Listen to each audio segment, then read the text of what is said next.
Welcome everybody to another wonderful Friday Ramblings. I'm of course your host, David Horridon, and this is presented by Roulette Productions. Now, recently we've talked about movies. We've talked about manga. We've talked about wrestling. So, real quick, we're going to bring it back around and we're going to discuss good old American superhero comics. Now, let's face it, when you're talking classic comic books, there's only one character that you can talk about. The one that stands above all, the guy that everybody, whether they think about comic books or not, this is the image they have in their head because he is pop culture. He is superheroes in a nutshell. And that is Superman. Dun dun dun dun. Yep. Clark Kent, Superman. The Man of Steel, the Man of Tomorrow, the last son of Krypton. The Big Blue Boy Scout. Just, he's Superman. Now, the thing is, there's actually been a few different variants of Superman due to the way that DC history has unfolded. Now, we talked a few videos back about the various crisis events and how they were based on the idea of the Golden Age. And then there was a gap of time where superheroes really weren't published, by and large. Superman didn't see any real noticeable gap in time, along with Batman, because, you know, everybody loves Superman on some level. But when everything really started cranking up in the Silver Age, we did get a backtrack reboot of Superman. And then, of course, post-Crisis, you had another reboot of Superman because you had a reboot of everything.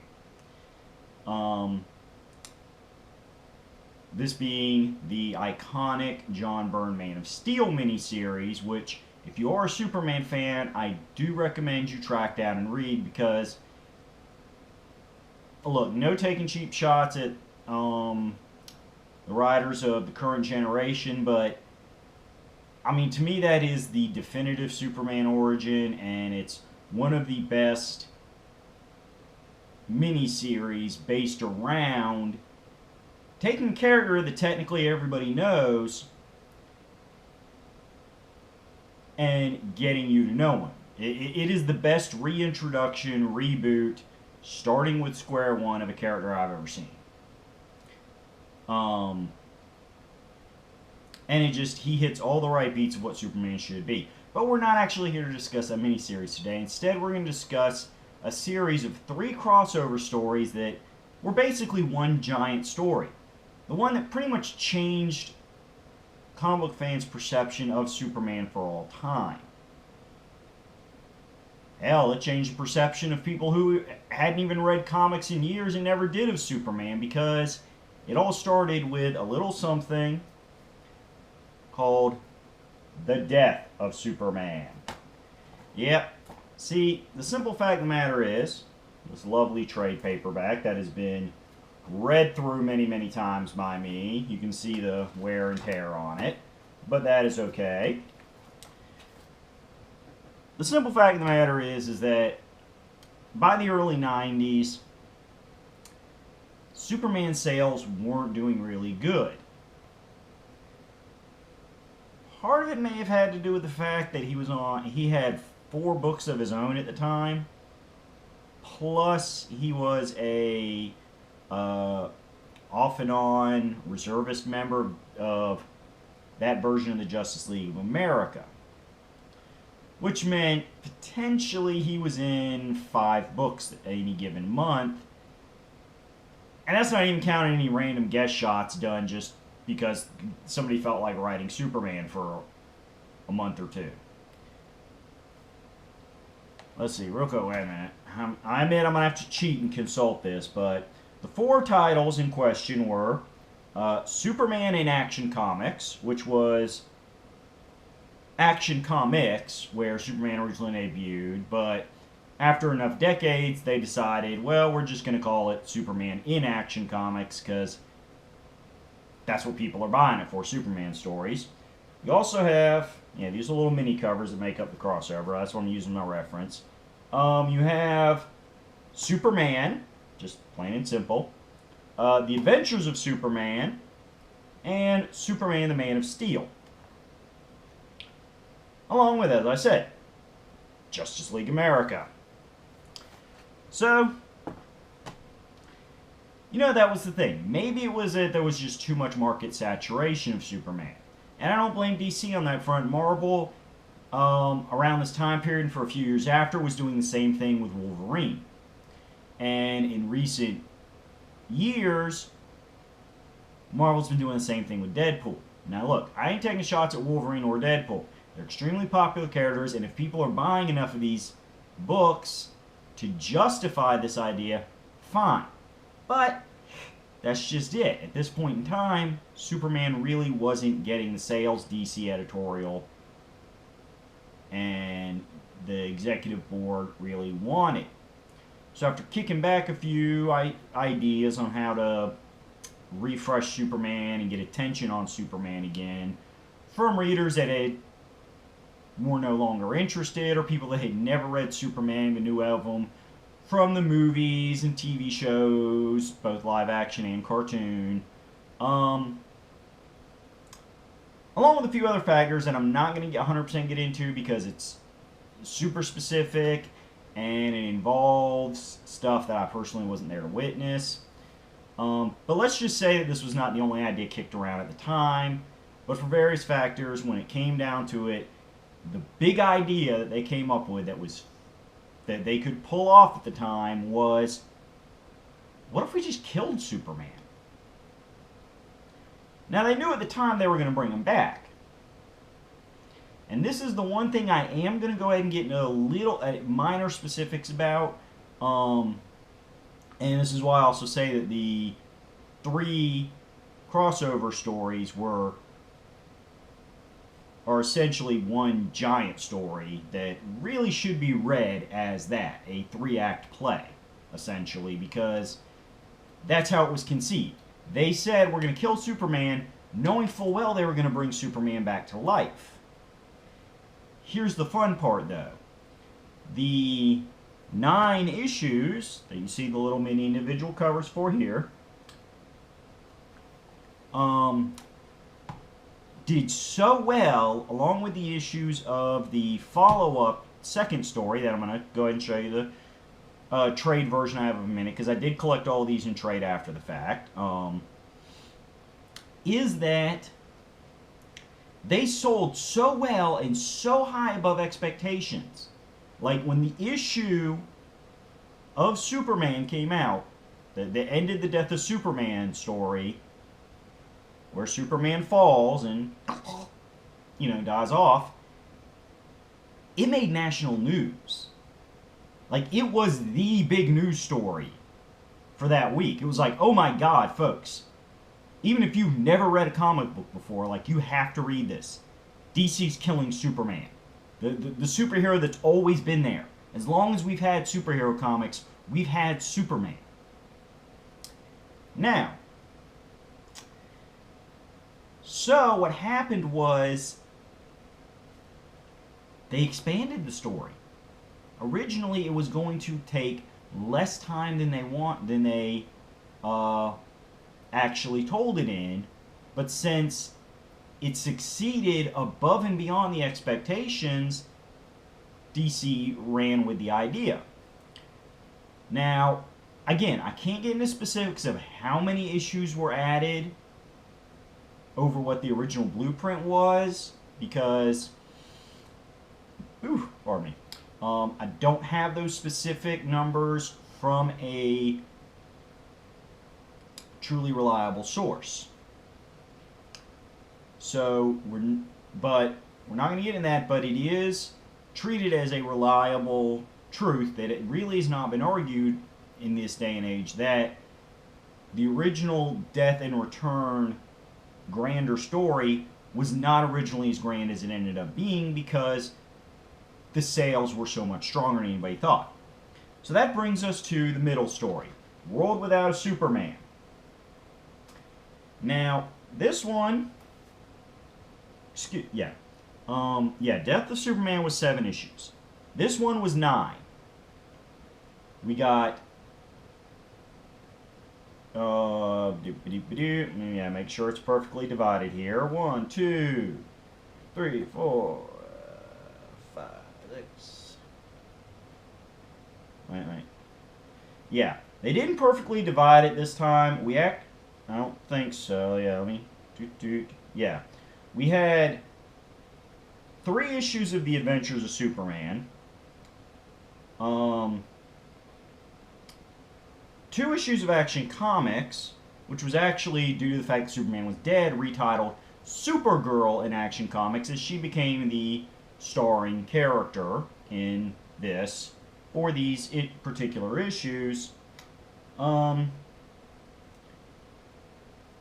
then you have 2 self-titles and 2 issues of Man of Steel. But the idea is that the 4 Superman books at the time told the story of a world without a Superman. The series was officially, at the time, that's the name of this trade paperback, officially the crossover at the time was called Funeral for a Friend. As the 9 issues discuss, I'm going to set this down,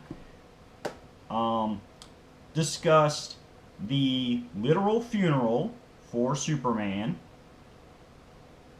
but more importantly, discussed the fallout of what happens to DC's version of Earth without Superman. It dealt with the impact of Superman both to his family and friends that, knew Superman was Clark Kent, and to the superhero community at large, as they all realized that the guy that was their role model, their hero, their mentor, their friend, was now gone. And with that, just on a pure business level, there's a whole lot of world saving that he's not going to be there to do. So to keep that legacy alive, everybody else had to step up. My favorite issue of the main Funeral for a Friend series is the issue where on Christmas Eve the members of the Justice League get together to carry on Superman's tradition of going through all the letters at the Metropolis Post Office sent to Santa and make as many Christmas wishes come true as possible. It's a wonderful, feel-good story. It really just drives home the point of Superman was somebody that just gave everything he had every day of the year to the entire world, which was why he was the standard that every other hero stood up to. Okay. See, folks, this is what you get when you get improv videos. This is what you get when you don't heavily script stuff out ahead of time. I'm going to backtrack a bit, go back to Death of Superman, because the big thing I got to mention is the biggest long-term impact Death of Superman gave us was the villain known as Doomsday. Now, I'm going to touch on Doomsday a lot more at the end, but that was the whole idea, was when they thought, well, let's kill Superman, they realized, okay, Lex Luthor's done it like 1,000 times. People have used every variant of kryptonite in the world they can between the Golden Age, the Silver Age, and post-crisis era they were currently in without killing them. He's beaten everybody. So they had the brilliant idea to come up with a brand new villain.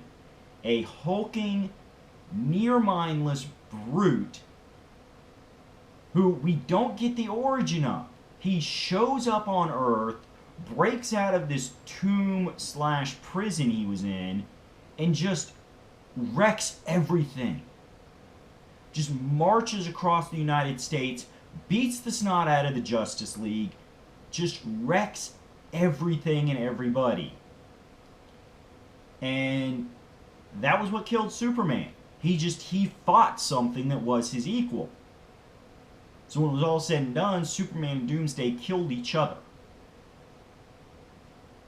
And it was a brilliant way to kill him because it got to the core of what made Superman great as a character is he was a man. He saw himself as a, he was raised on Earth from a baby. He saw himself as no better than any other human.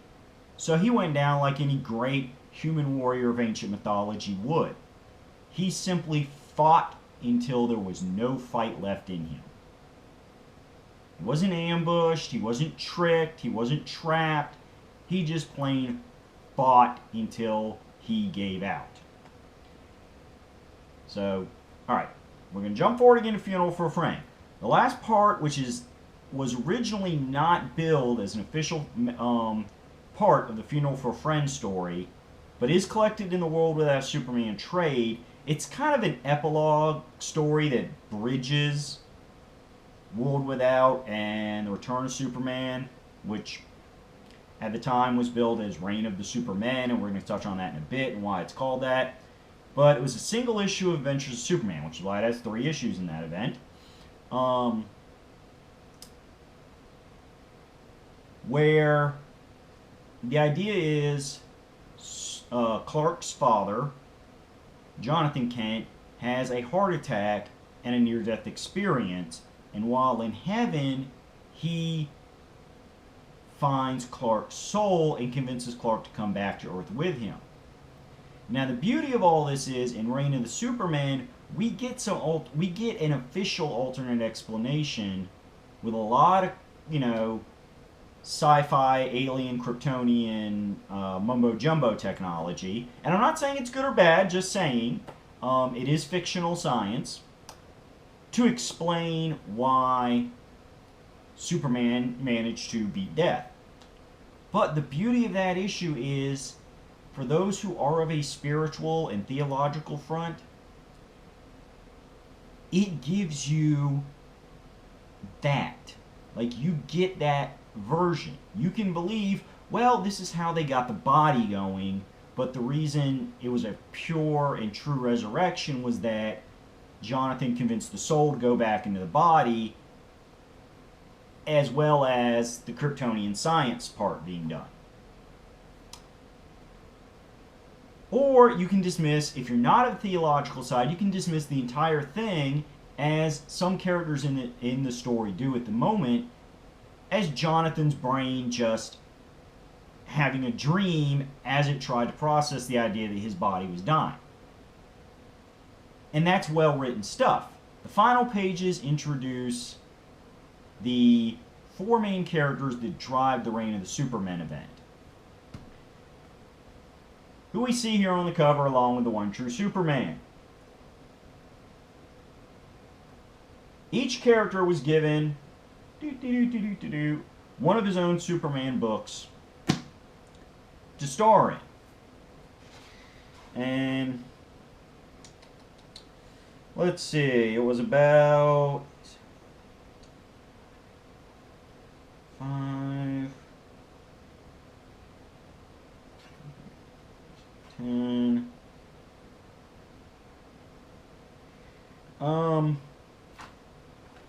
It was, now this, which you can see from my prop using, is the thickest book because we went from 7 issues to 9 issues to 22 issues. 22 issues to tell the story of the 4 false Supermen. Now here's what's key. When it started, each title was basically telling parallel stories for about the first 2/3 of Reign of the Superman, of the 4 pretenders stepping up. But 3 of them all had equally valid theories as to why they were the true heir apparent. One, you had the clone, who would go on to be known as Superboy and become a regular starring member of DC up until the present day. He eventually gained the Earth name Connor Kent and the Kryptonian name Kon-El, similar to Superman, Clark Kent's Kryptonian name of Kal-El. But yeah, he was a teenage clone, an imperfect clone, because we later found out that he was actually a combination of Kryptonian and human DNA, because scientists weren't given enough time to make a perfect Kryptonian clone of Superman. The Kryptonian DNA was a little more than they bargained for. You also had the only one who didn't claim to be Superman Reborn or the next best thing to the son of Superman. You had John Henry Irons, aka Steel. The only one who claimed that this is not about replacing Superman, this is about keeping his legacy going. He was a construction worker who, in a previous life, had been a weapons designer before he decided that business wasn't good for his moral code and soul, whose life was saved by Superman days before the fight with Doomsday. And so John Irons decides that the best thing he can do is get back into the weapon design business and, a la Tony Stark's Iron Man, build him a suit of steel along with a pretty hardcore sledgehammer and defend Metropolis not in place of Superman, but in honor of Superman. Now, the big two that really drove the story forward and caused the most confusion of what actually happened to Superman, because, oh, wouldn't you know, right around the time these people start popping up, Superman's body disappears from its crypt. So we had two alternate explanations. One came from the being who appointed himself the Eradicator. This was actually a obscure Superman villain who had popped up a couple times, essentially an artificial organic being who was a leftover piece of Kryptonian technology that eventually found its way to Earth, and its programming of preserve all that is Krypton saw that the only thing left of Krypton was Superman, and figured that meant he had to beat the crap out of Superman and force Superman essentially into prison so Superman wouldn't go off and get himself killed. Lo and behold, that happens, and the Eradicator wakes up from his little repair stasis mode he'd been in since the last time he fought Superman. And yes, I'm totally giving plot spoilers here, folks, but come on, the story's like 20-something years old. I think we can get away with it now. Eradicator takes the body, puts it in a Kryptonian regeneration chamber, and uses a small sample of DNA to reconfigure itself to look exactly like Superman. Didn't perfectly replicate all the powers, but since he now looked like Superman and distinctly had Kryptonian DNA in him, well, a lot of people were wondering. The big deal about the Eradicator was he was way too aggressive. Being a, as I said, essentially organic robot, he didn't really have a proper moral code. Now, over the course of time of doing Superman's job to originally simply preserve the other half of Superman's legacy, is that in his mind was part of the of preserving all things Krypton, partly to divert suspicion from people looking for Superman's body, and eventually thinking to look in the Fortress of Solitude, because that is where Eradicator had set up his base and was storing the body while it regenerated. Well, he started gaining a moral code. Now, the Eradicator is the one who got the least amount of use post Reign of the Superman, Return of Superman. He showed up in a couple minor titles. Every several years would show up for one story arc in the Superman books.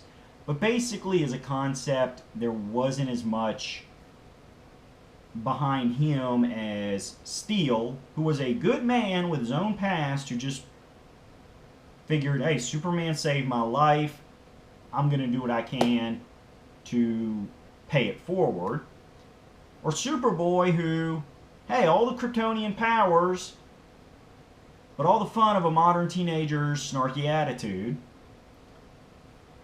Along with a rookie hero who, like the Eradicator, learned what it meant to actually be heroic and grew into the role.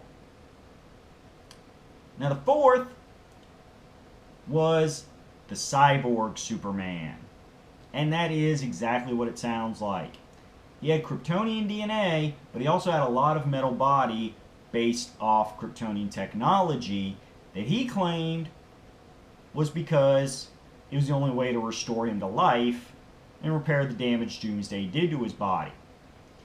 Turns out, again, major plot spoilers here, folks, he was lying. Not only was he lying, the reason he was lying was because he was a one-off character named Hank Henshaw who, well, basically his story was a parody of the Fantastic Four.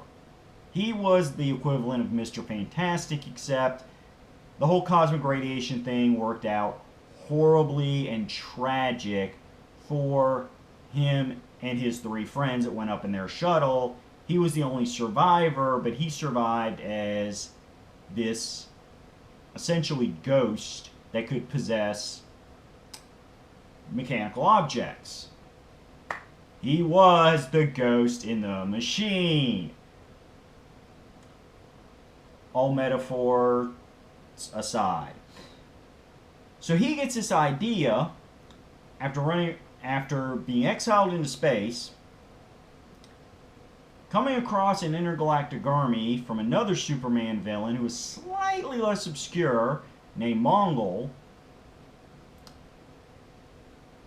And they grab some Kryptonian DNA of their own to mess with, grow Hank Henshaw this cybernetic body, and his big plan was he was going to convince the world he was Superman and then destroy the Earth. Now this was for twofold reasons. One, Krypton was already gone. Earth was what Superman believed was his own planet. So by destroying Earth, he would essentially beat Superman at his own game. And for bonus points, he did it with Superman's face and name, with the world believing he was Superman, which meant any survivors would tell the rest of the galaxy and universe they knew of Superman because, hey, Superman did travel to alien planets a lot. That Superman had gone bad and wiped out his adopted home planet. Therefore, not only, hey, taking the only thing left of Superman now that his body was no longer useful, and his legacy. He would destroy Earth, proving to Superman in the long run he was the winner, and make sure that no one ever emulated Superman again. Make him something despised in history. And honestly, for a villain who was consumed with revenge, it was a brilliant plan. The only problem is the Cyborg Superman, aka Hank Henshaw, made one mistake. He did not know the Eradicator was not just hiding the body for his own purposes, but restoring Superman to life in that Kryptonian regeneration chamber. So, at the tail end, when the Cyborg, we're going to go ahead and hold this up again. Look at that jerk with all them wires. Nah. When Cyborg reveals his true plans and starts wiping out the Earth, starting with Green Lantern's hometown of Coast City, and we're going to touch on that in a minute, Because, woo! The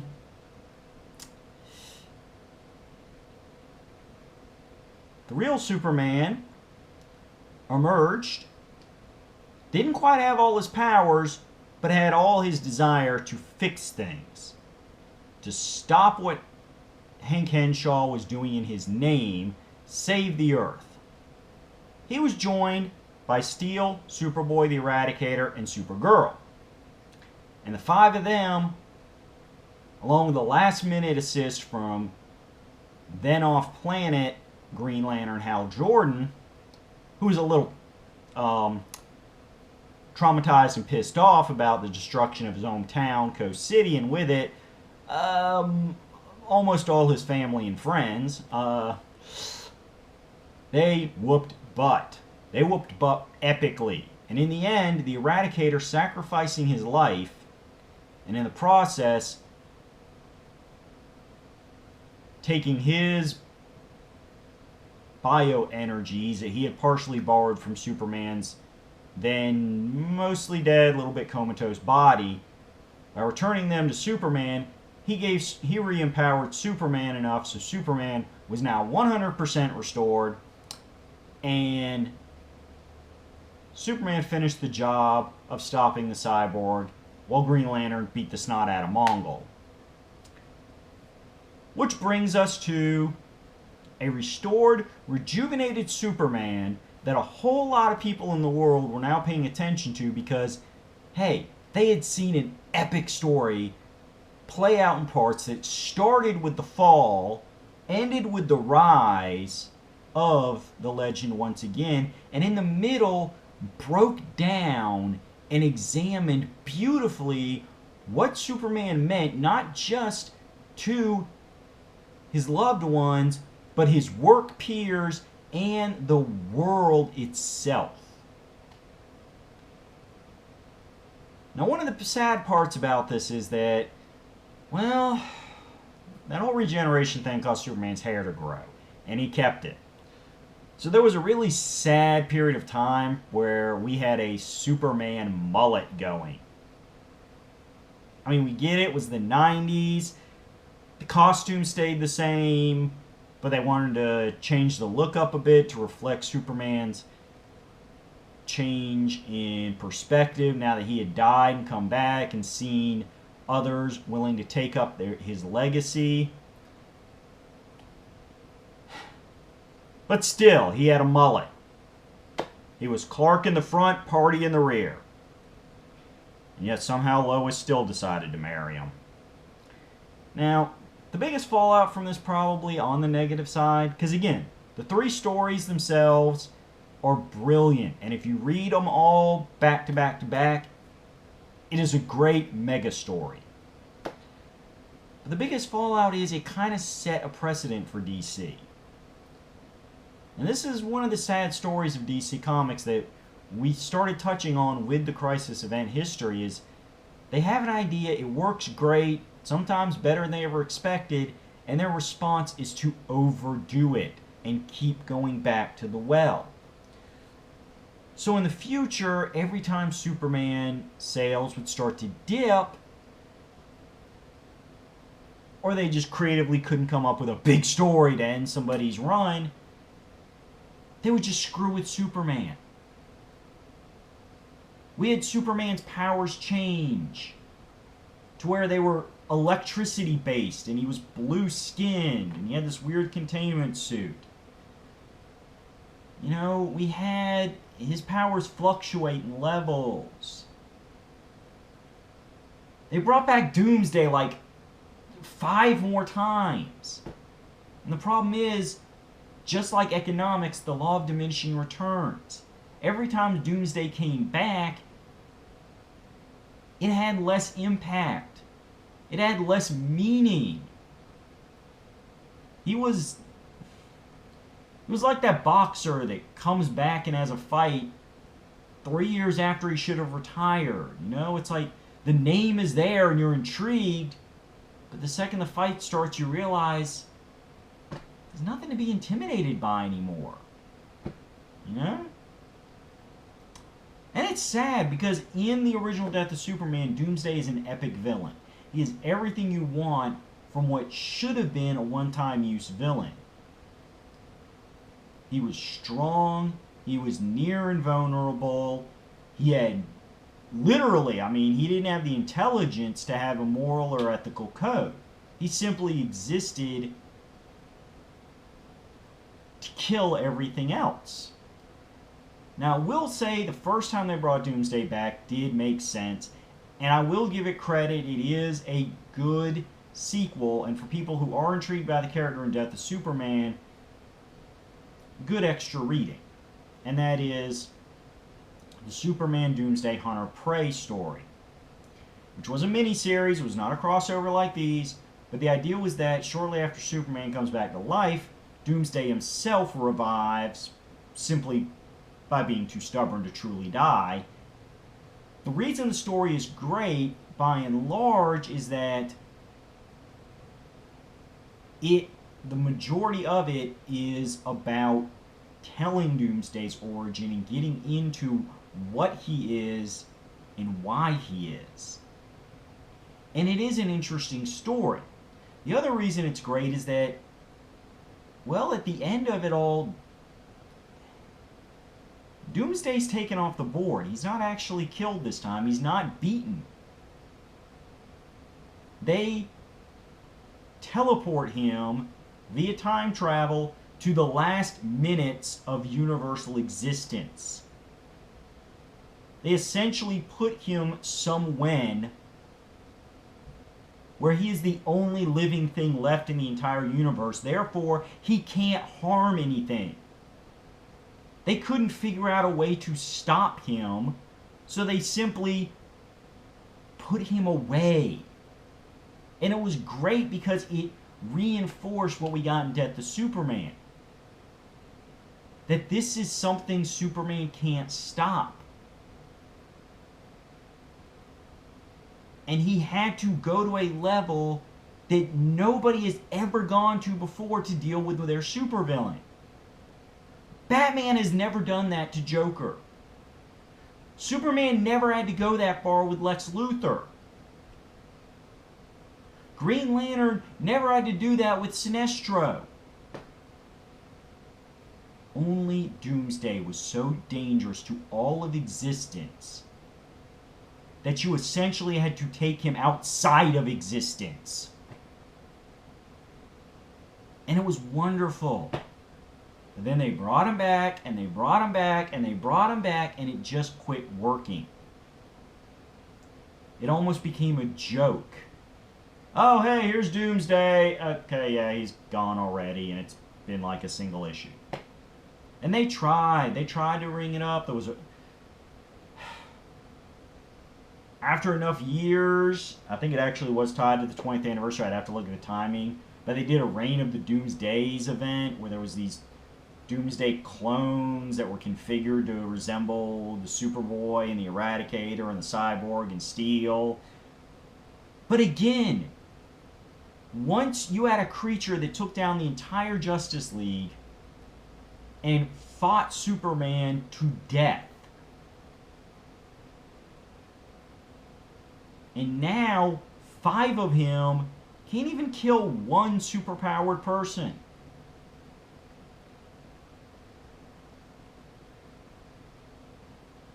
But I'm not ranting, I'm not raving, I'm not hating on. I'm simply demonstrating that if you are lucky enough to create a character that is so perfect for a story like this, please resist the urge to keep going back to that well.